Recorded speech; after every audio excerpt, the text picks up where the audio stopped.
working on there, Tex? I think there's something we've been missing. I think we've got better options out there. Let's see if we can find it. Guys, this all started last year at Total Archery Challenge 2022, where I saw Josh shoot a TRX 34. Kind of wondered why, but then I'm like, now this guy's always up to something. So I want to find out what that something is. I know there's a reason target guys and gals shoot target bows, and I just want to learn more about that. My hope is that we can kind of create this cool hybrid bow situation where maybe you could hunt with it, or maybe it's just a cool bow to shoot year round. Something that's fun to shoot, a little more accurate, but I want to let Josh tell you about all that nerdy, wizardry, archery type stuff. What's up, Timmy? Look at this crazy wild, guys, look at this crazy wild bastard. Look at all those bows up there. Oh, isn't it beautiful? Never thought I'd see the day you'd see that many target bows available in one spot. Well, every bow company has a bow or two in its line that I would call like a sleeper bow, something that gets overlooked by the average consumer because it's not something that the manufacturer is really pushing. Each target bow exists or the one in there typically exists, so you could still hunt with. It's not so out of the realm of functional that you wouldn't ever want to try to hunt with it. And we're going to go through each brand here, or at least the main ones that we carry, and see if we can find something Tim can't live without. Why would a person, just from a high level newbie perspective, why would a person want to shoot a target bow? A target bow is more forgiving and a target bow is more accurate. So at the end of the day, if you're trying to be as precise as possible, people tend to be pushing the limits of how far they can shoot and what distances they can shoot. Those products are typically going to be a little more accurate. They're going to point a little bit better. They're going to sit a little more steady, thus making you more accurate. And we all want to be accurate, don't we? And like, what are the key features or the key differentiators that make those bows different than hunting bows? The riser designs are different. The limb angles are very different. They're designed to point better as opposed to feel better. So what you'll typically run into with the target bows, there'll be a little more vibration, a little more recoil. Not necessarily hurting anything, it just exists. It's more they design them to point better.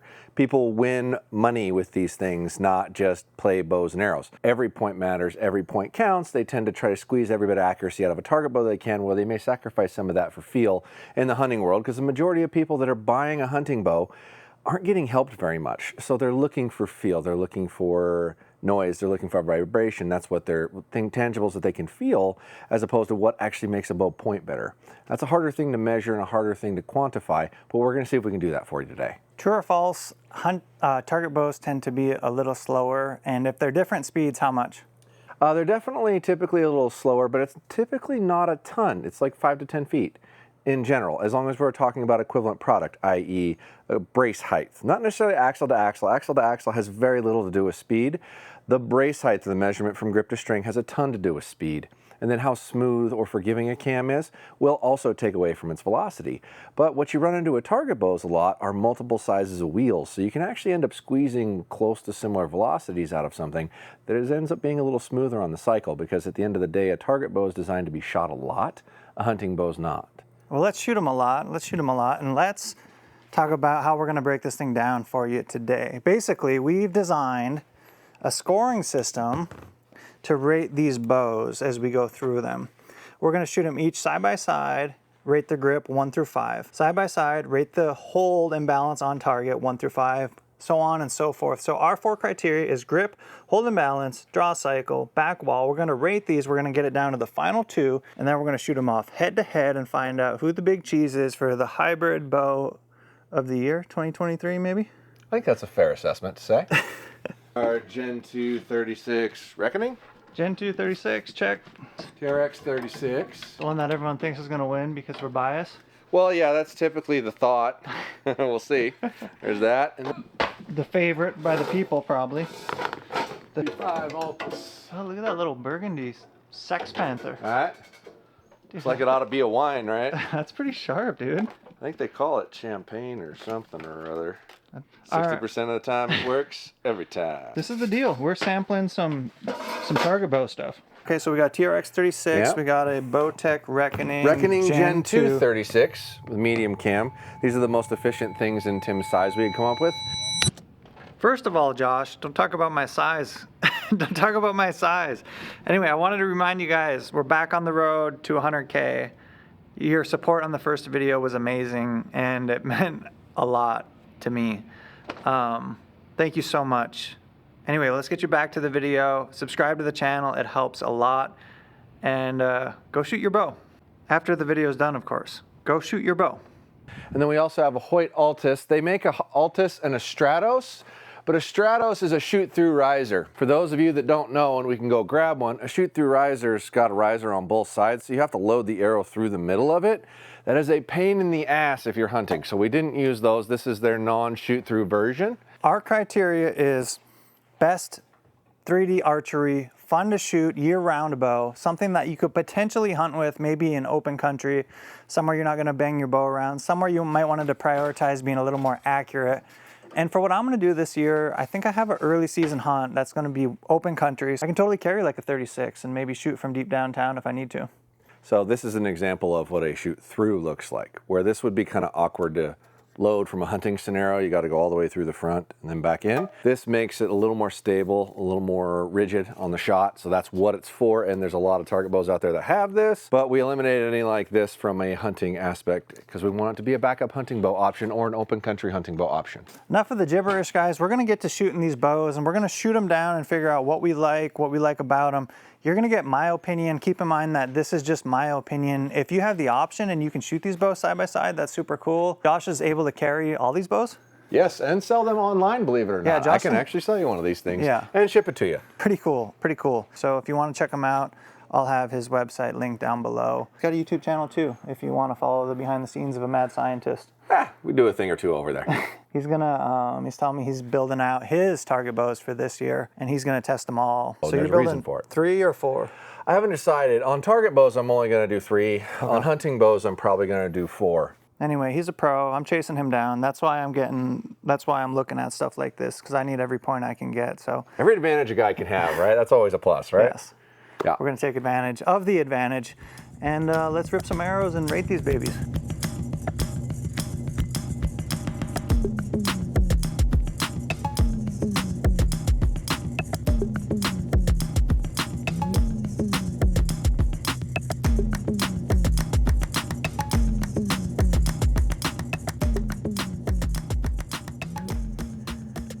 Go. I'm gonna quiver up and get my arrows. Well, I guess it's the junk shot. The junk shot. You tell me what to start with. Well, let's just work our way down the line. The 36 is closest to us, so why don't you see if you can grab that right there.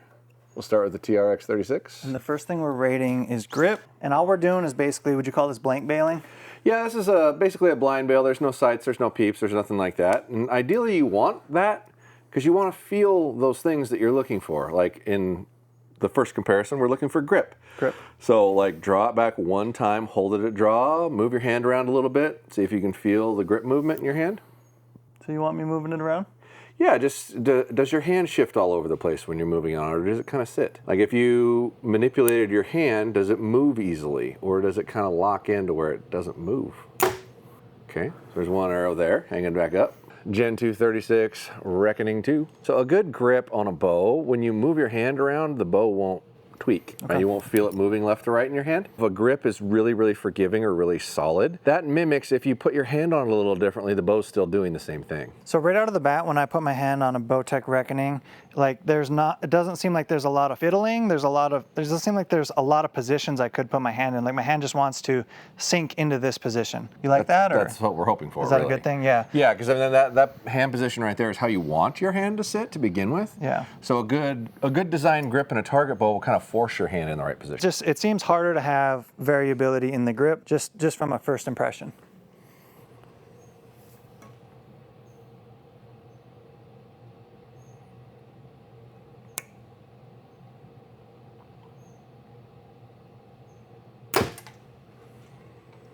Okay.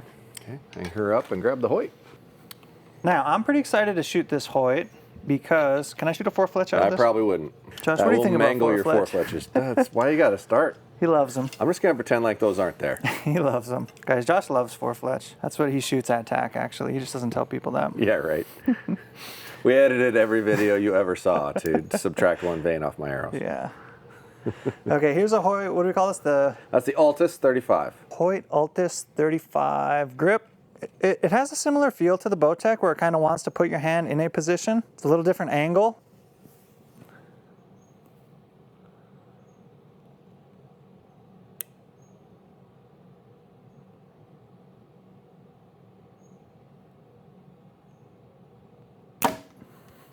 Interesting. How do I want to say that? The angle, this angle here feels different. It feels, I don't know if it's pushing me higher wristed or lower. Is that higher wristed? That would be higher wristed. Higher wristed or lower wristed. It's that, definitely changing that angle a little bit. I think it makes me a little higher wristed. That was probably appropriate for what it looks like it sits at. Which I don't have an opinion on. I just want to be consistent in how I grip it. Josh might have an opinion on that. It's all preference, really. It's all how your hand sits. One unique thing that the second bow you shot, the Bowtech, does is you can actually adjust that angle when you look at it. That little set screw right there. And there's a screw in the front here that actually allows you to change the angle of that grip built into the bow. Okay. Where the other two don't. So let's go rate the grips. Yeah, here's our little board. Okay. So 1 through 5, you said? Yeah, 5 is high. Bowtech's first. So on the Bowtech, I appreciated that grip. I think the combination of that little bit of soft plastic with how it made my hand want to sit there, it didn't feel like I could move it around as much. I know good shooters like to shoot off the riser, but that little bit of softness felt like it made my hand want to stay there. So I don't know that a grip gets better than that. I really liked it. I'm going to give that a 5. And then the Hoyt? I'm going to give the Hoyt a 4. Being a little bit higher wristed is different than I shoot currently. I think it would be. I think you could stay consistent with that grip style. And with the Mathews, it would have been the hardest to maintain a similar grip, probably because that grip is kind of rounded, which is I think the reason a lot of archers pull that grip off. It's one of the first things they do is they'll pull it off and shoot off the riser. Do we want to shoot one off the riser just to give an opinion, or? Well, it's still going to dictate by what grip you put on it, even if you take it off the riser, because if you use like their grip, it's super slender to where you wouldn't even touch it. If you use a Shadow Creek, it's going to get a little wider, but it's still going to give you that same feel. Yeah. And whenever I test bow comparisons, I try to keep them stock. Yeah. I try not to manipulate them. A lot of guys will go aftermarket with the Mathews grip, which I respect. Incredibly common. But if I'm rating their stock grip, I'm going to give it a 2, and I think that there's opportunity to improve that grip. One thing you got to remember with a lot of bow manufacturers and their grips, they're trying to make them feel appealing to a customer that doesn't know the difference, because the majority of them don't. Okay. Our next one is hold and balance. And to me, this one's really important, maybe the most important if I were to weight this, because if I am going to go to a target bow, I want that stinking thing to hold as well as it can on target. For sure. Hold and balance. Yeah, keep them in the same order. That way you're constantly having the same amount of downtime in between each. Mathews TRX 36, how does it hold? I'm going to really try to pay good attention to that.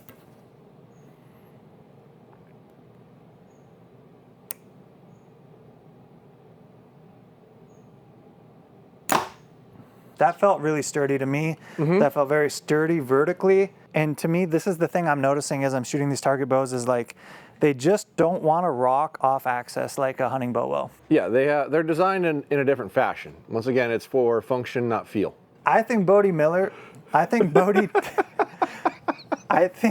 Turner should be concerned. He should lose sleep at night, because now I see none of that technique stuff matters. I see that you just need a long, sturdy bow, and it just doesn't want to wobble. Yeah, I could be terrible at archery. My score's going way up.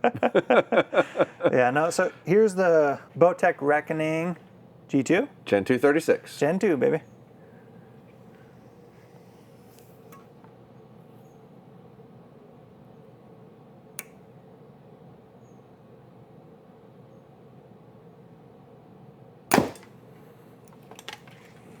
Any feedback there, Timmy? Yeah, I just think it feels very sturdy. I think it feels similar to how the Mathews felt. I think they feel similar side by side. I can't tell a big difference between the two yet. Let's shoot this and see what happens. Okay. Hoy Altus 35, let's see how it holds.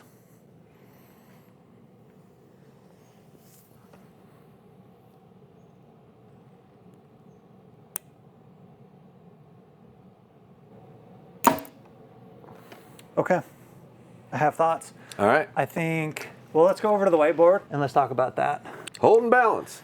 Yeah, fresh in my mind, the Bowtech, I think, hold very nicely. I'm going to give it a 4. The Hoy Altus, I could definitely feel a little bit side to side more going on. Maybe the audience can see that as well, but it feels lighter. I don't know if there's a lighter. It is a little bit lighter and the riser's shorter, so your stability in there, because they have a bit of a longer limb set and a little bit more of a a front forwarded limb, so you're going to feel a little bit more movement in that on a 35-inch platform. Okay, and I could feel that. Again, you can always add weight and stuff, but from a stock bow versus a stock bow, there was more going on. So let's call that a 3. I wouldn't ding it too bad. And then the Mathews held really well. I don't know that it held considerably better than a Bowtech. I think it was closer. It was very, very close. So I'm gonna give that a 4 as well. I think that's a fair assessment there, Tim. Let's give him a yank. I'd pull them for you, but I'm holding your camera, so Let's give him a yank. Let's give him a yank. Yeah. Hey, make sure to comment down below on if my camera skills are any better than the last time when they were abysmally horrible and people pointed it out a lot. Yes. I'm still learning how to hold a camera. Give me a break. He's doing good. Okay, draw cycle. This one, again, I think is really important to me. As archery's evolved for me, I've started to enjoy shooting my bow more year round and just like the craft that is archery year round. If I'm gonna be shooting something most of the year, I just want it to be like fun and comfortable. So this draw cycle one's actually, I would say, is pretty important to me too. In a bow that you're purchasing for the purpose of leisurely shooting, how comfortable it is to draw over and over and over should be pretty important. You good? Yeah, I got you.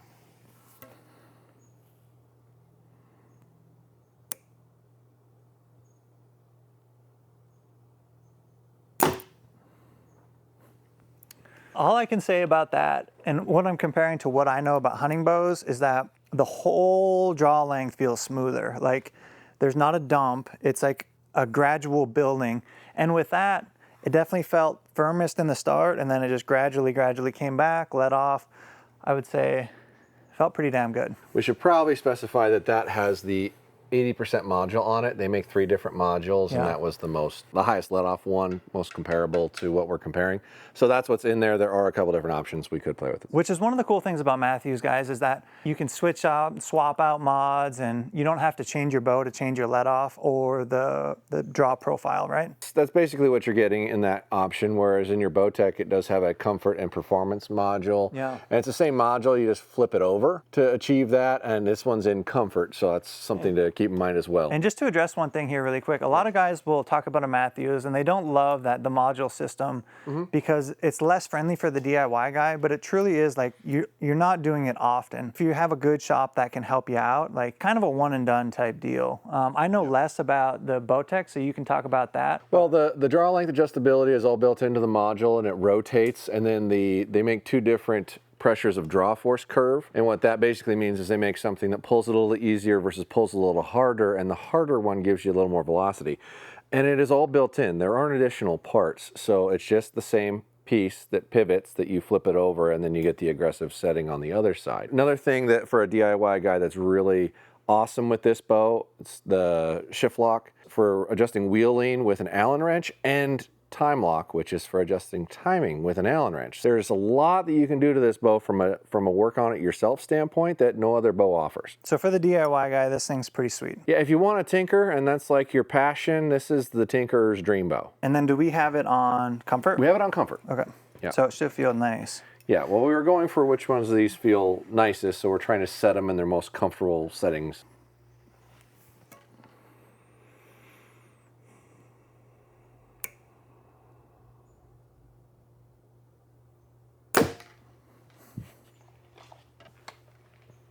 Start to finish, just a very smooth all the way through. A little bit of rollover on the cam. Not that different than the Mathews. Maybe the Mathews is a little harder in the very front of the pull. They both feel pretty damn good. Man, this might end up being closer than we thought.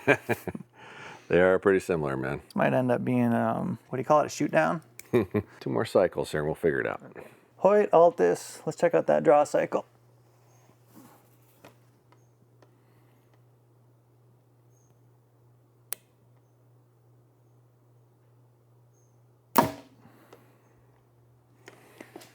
There was something different. Can I shoot one more? Yeah, you can. For the people at home, this is also draw length adjustable via module. However, there's a couple different modules in here, but it does pivot within the module, so there is some length adjustment already built in. If you want to go from one spectrum to the other, you need 2 modules, and the let-off is adjustable right here as well, so you can change the let-off without any additional parts. There was just something a little different. I want another shot. Sure, fair enough.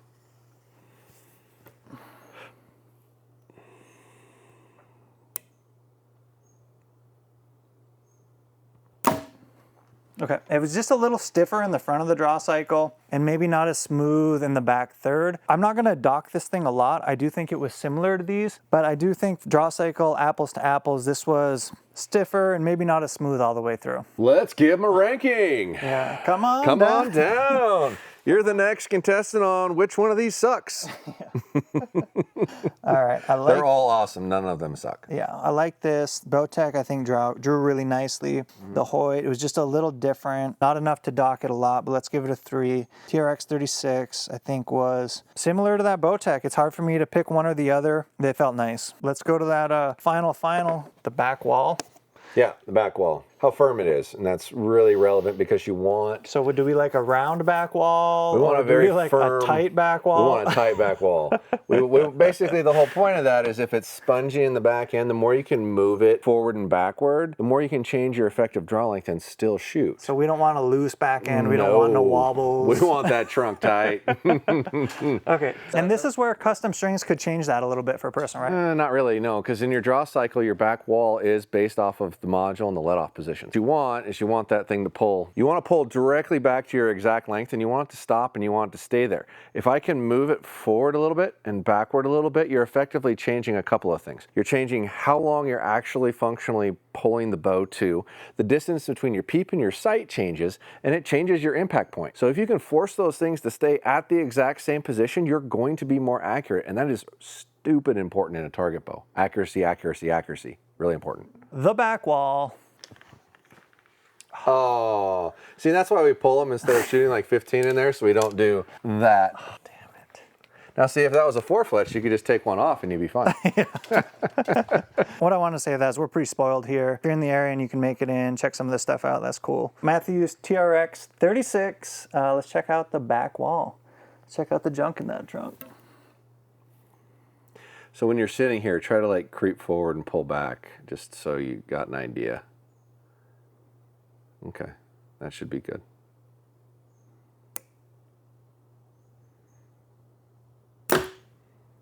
That's all you're really feeling for us. Can you feel it moving forward a little bit before it actually goes forward? Okay. What I like about that versus their hunting lineup is sometimes with their hunting bows, because of the way they roll over, and this could be totally be a me problem, but sometimes I'll get a little jitter and find that very difficult to make that jitter. It's like a very smooth rollover, and it doesn't want that. So here's our Bowtech. Let's check out that back wall.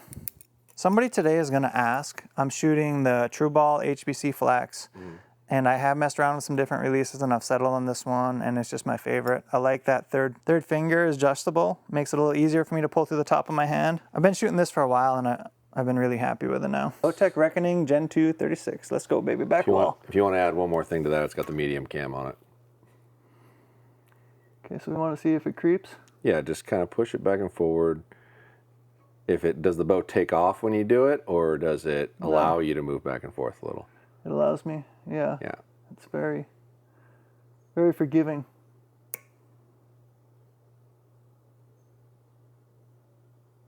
It's very forgiving. The Mathews felt very forgiving too. Is that the right word? Am I using the right word? Forgiving? I think so. Yeah. Is this riser made out of something different? Nope. It's just a Cerakoted finish. And that's like a powder coat. It's like a textured deal. Do they do aftermarket grip stuff for these, or do a lot of people shoot off the riser? That's a machined riser. There's no grip you can put on that. Okay. The Mathews does an aftermarket. Bowtech used to have, like Tim Gillingham made aftermarket grips, but once they went to that adjustable grip system, I don't think anybody does make an aftermarket grip anymore. It's like it is what it is. Hoy Altus 35 back wall.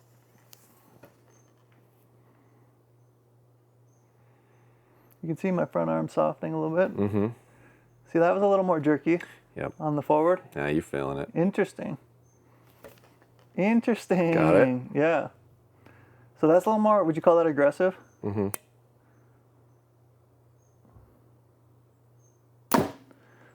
Which I think for, your typical target archer, they're going to be pulling firmly anyway. For someone learning, maybe a little less friendly, right? Yes and no. I mean, you want it to stay at its length. So if it takes off, that's actually good. Okay. So if you're sitting there and you just start to relax a little bit and it goes forward, that means you're shooting. It doesn't allow you to change how far you have it drawn. Damn. Well, damn, Hoy, you guys were right there neck and neck, but I think that's gonna. Well, let's go write our scores down and see where they total up. Dude, Hoy just took a L on that one.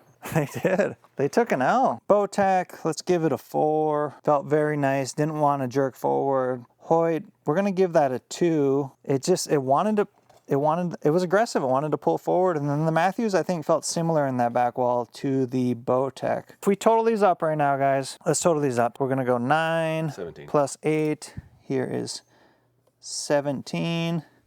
7 plus 5, here is 12 and 14. In the shoot-off, guys, we have TRX 36, Bowtech G2. We're gonna take it arrow by arrow until we decide which one of these. Are we building one of these, Josh? I think we are, Tim. Am I gonna be forced into shooting one of these? I like to think I don't force anybody. I just provide options and you decide from there. I don't know how I couldn't, honestly. That whole year-round archery thing, I just want a bow that's fun to shoot and hold steady. These things are feeling...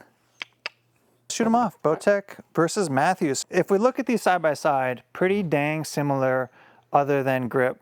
Now, this has options to change the grip around. Sure.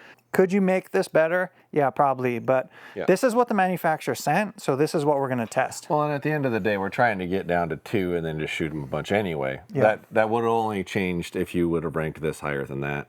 Yeah. Honestly. Let's shoot them down. And it couldn't have. I mean, it could only have been equal. Yeah. Because everything else was a 4. Pretty cool, guys. I like this. I like this target rabbit hole. This is fun. It's interesting to just watch that bow start to steady up without any weight on it. I don't even have stabilizers on these things. Designed to be stable. That's pretty exciting, man. So we can get rid of champagne here. Please God, don't. These are expensive. You can buy, guys. This You was can the buy most that affordable one. You can buy that refurb. Yeah. We'll have a scratching down on the website there. You'll notice the one Tim chucked. We're gonna go arrow to arrow. And do you have any other things I should compare to make the final decision? No, I just after cycling them multiple times, back and forth and back and forth and back and forth, one of them should just start to feel better to you. Okay. That's probably your baby at that point. Shot for shot, TRX 36.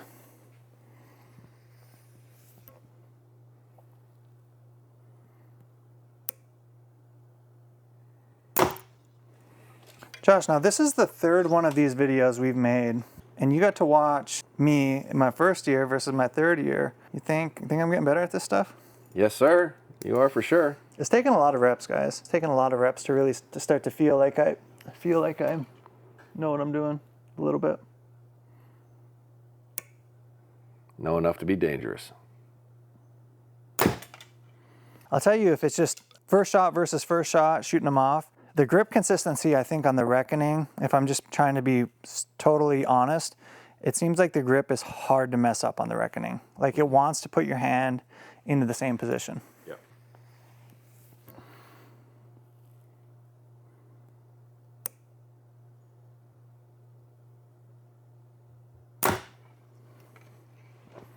Do target bows tend to jump a little more out of your hand? Oh yeah, they're more of a forward limb slope, so that they're not built and designed for recoil reduction, where most hunting bows are. Okay. So you're going to feel a bit more of a front pop. Yeah. Like you'll probably end up shooting it with some kind of a sling in the long run. Okay.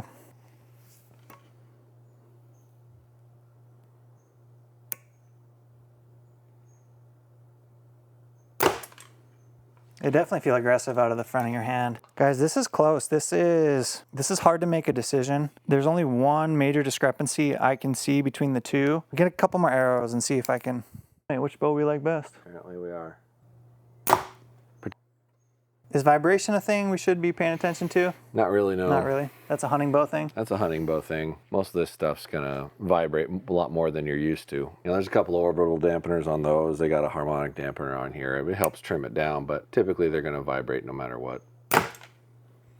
There's probably less vibration and recoil, but once again, when you're talking about target bow, that really doesn't matter. But a target bow that is potentially we're hunting with, right? Sure, I mean, it's not going to hurt. It happens to have less vibration and recoil. Let's talk about the price. We haven't talked about the price. What's the MSRP? TRX 36s are $1,900. That bow is $1,600. Okay. Well known fact, that bow actually has a military service discount. So you get like 15% off of list through Bowtech, which is at your shop. And that's for all Bowtech bows, by the way. All you guys out there listening, I know we got a lot of service people that follow the channel. We appreciate your service. Thank you.